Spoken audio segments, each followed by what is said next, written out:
Shabbat Shalom, my dear friends. This week is the story of the golden calf, which happens to be my favorite story in the Torah. You may wonder, favorite story? Why favorite story? I'll share with you why.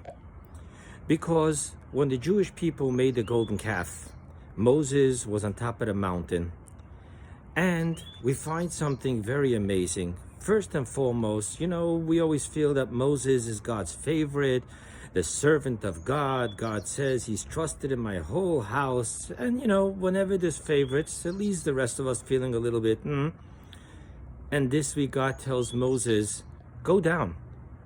And our sages say these words, Klum nasati lecha. I gave you nothing for you. I give you for the people. Interesting. And then after that, Moses goes down. God tells him, the wrath of God. And God tells him he wants to annihilate the entire Jewish people. Moses prays, helps the Jews do teshuvah.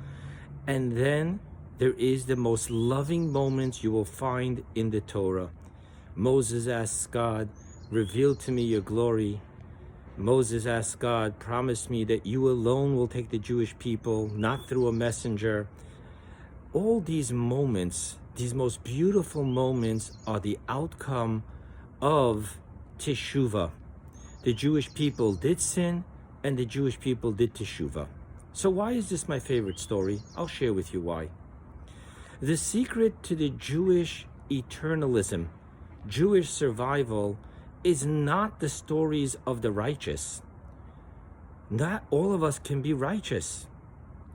However, the story of the ultimate sin, 40 days after hearing God himself tell us, I am God your God, you shall have no idols, and we created a golden calf. This is the story of our being eternal. Because if God would not be able to help us survive through this, then we would not be eternal. It is specifically the story of the ultimate sin and how the outcome becomes even a greater love story than any other story in the Torah that is so important to us.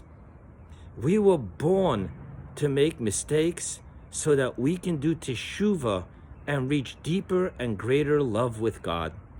And I will conclude with an interesting story. The previous Rebbe, Rabbi Yosef Yitzchak of Lubavitch, was one Yom Kippur morning late to shul. Now in Chabad Lubavitch, the Rebbes were extremely punctual. So the Rebbe's secretariat asked the Rebbe, why were you late today to shul? And the previous Rebbe told him the following story.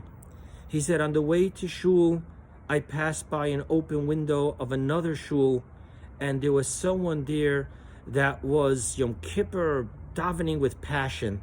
However, he obviously did not know what the words he was saying meant. Now, there's a verse in the second portion of Shema which says, and if you will not listen to me, God's anger will rage within you. However, in Hebrew, the order of the words is as follows: rage, wrath, God in you. And the previous Rebbe heard this person davening with such passion and love to God. However, with ignorance, he sang it like this: V'chora af, pause, Hashem b'chem. Now, what that would literally mean is, God, the anger is raging, God is in you. And the previous Rebbe said, do you hear the message I received from heaven? Even when v'chora af, even when God is angry with us, Hashem b'chem, Hashem is in us. Hashem is with us forever. And that gives us the power to come back home and create a more powerful love story. Shabbat Shalom.